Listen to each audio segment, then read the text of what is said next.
Let's give a warm welcome to our junior senator, Joe Manchin.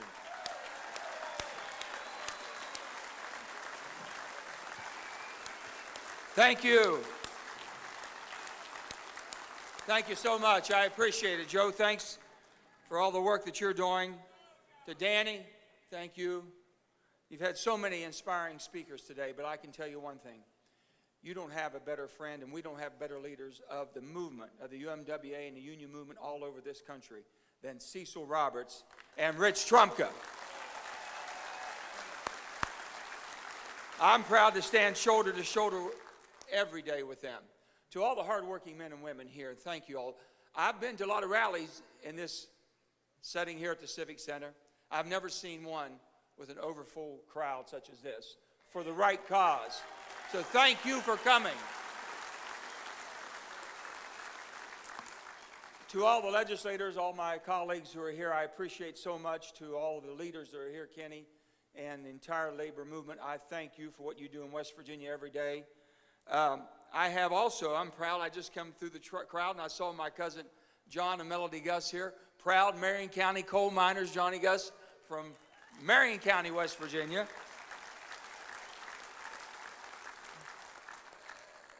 Let me tell you something where I come from, a little coal mining town called Farmington, West Virginia. You might have heard of it. You might have heard me talk about through the tragedies. I've sat with many of your families, and I hope no governor and no official has to do that. Nick was with me. Cecil's been there, all of them. When we've had these tragedies at Sago, Aracoma, UBB, unbelievable. And if you haven't been there, if you haven't seen who we really are as the people of West Virginia that's made this country, then you don't know anything about West Virginia. You don't know what made this country great.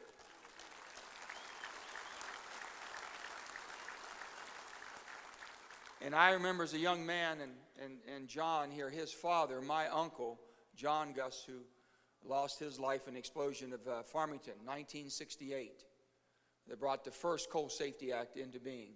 Not another thing had been done up until Sago.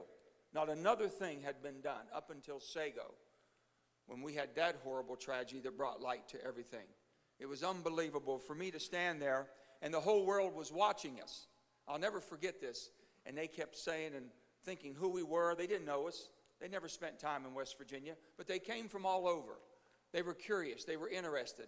And that saga went on for far too long, and we were trying to comfort the families and keep everyone together. I'd gone through it at Farmington with John's mother, Aunt Jenny, my mom, which is Uncle John's sister, and we were all sitting there. We never knew nothing. No one would tell us anything. And I always swore that if I ever got in a position, I'd make sure people understood what was going on, good, bad, or indifferent, the information. Well, when the horrible information came, it was time to pull together. But the people kept asking me this question. They said, who are these people? And I kept thinking, who are these people? You mean who are these coal miners who do these dangerous jobs? And I'm thinking, dangerous jobs. We look at it as an opportunity to provide for our family. We look at it as an opportunity to create a better life and a better quality of life, to give our children an opportunity.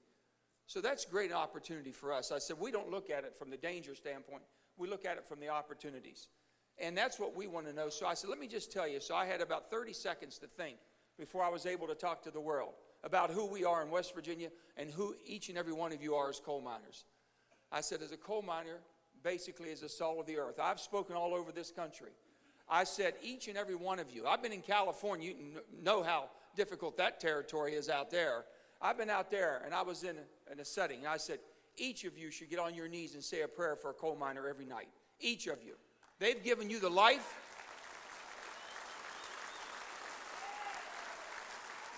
They have given you the life that you enjoy, that you take for granted. There's not a time in American history when the most constant thing has been coal. Coal has turned this great country from a wilderness, think about it, to the greatest industrial power the world has ever known because of what you have done. The coal miners, that coal didn't come out of the ground by itself. It didn't fuel the furnaces that built the steel, that built the ships and the factories. It didn't defend this country without you. And that's what I've told them. I said, these are the proudest people, the most patriotic people. They've mined the coal that made the steel. They fought the battles. They've shed more blood for the cause of freedom than any other group of people that I know.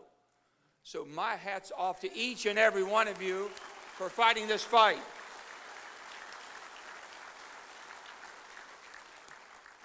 Also, they've talked about, and Mikey Caputo was with me, and we went through this, trying to fix the safety laws after Sago.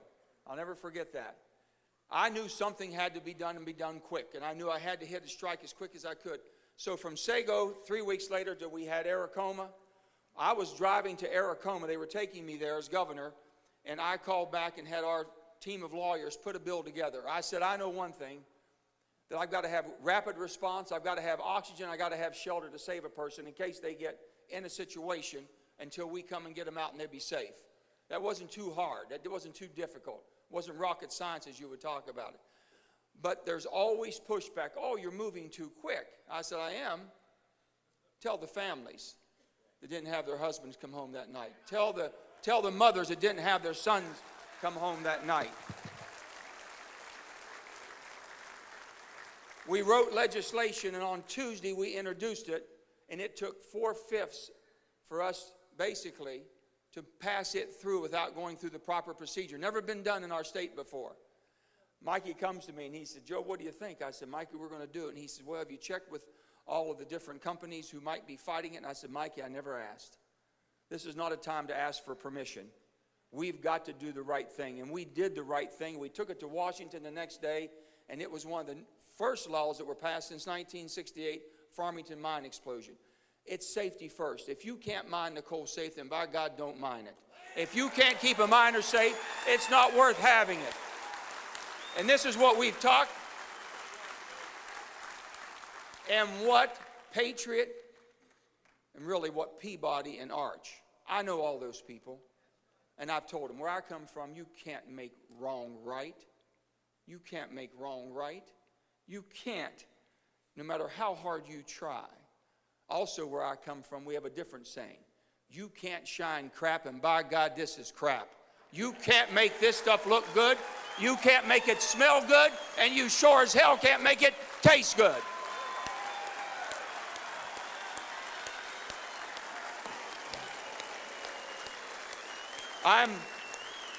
I'm proud to stand with Jay Rockefeller. I'm proud to stand with Nick Rahal. We're going to make changes. By God, they're not getting by with it. And hold up that sign. Not you next. It's not going to be you, and it's not going to be me. We are not going to let it happen to this great country. We have given too much. We've sacrificed too much. And we are too darn good for this. And I'm going to tell you one thing. You can't make it. You can't make it right, and you can't make it smell good, and you can't shine it. And don't ever forget that. And we're going to fight in the halls of Congress on both sides of the Senate and Congress. We are going to make the changes that must be made for the working men and women of this great country. We're going to be the leaders of the world.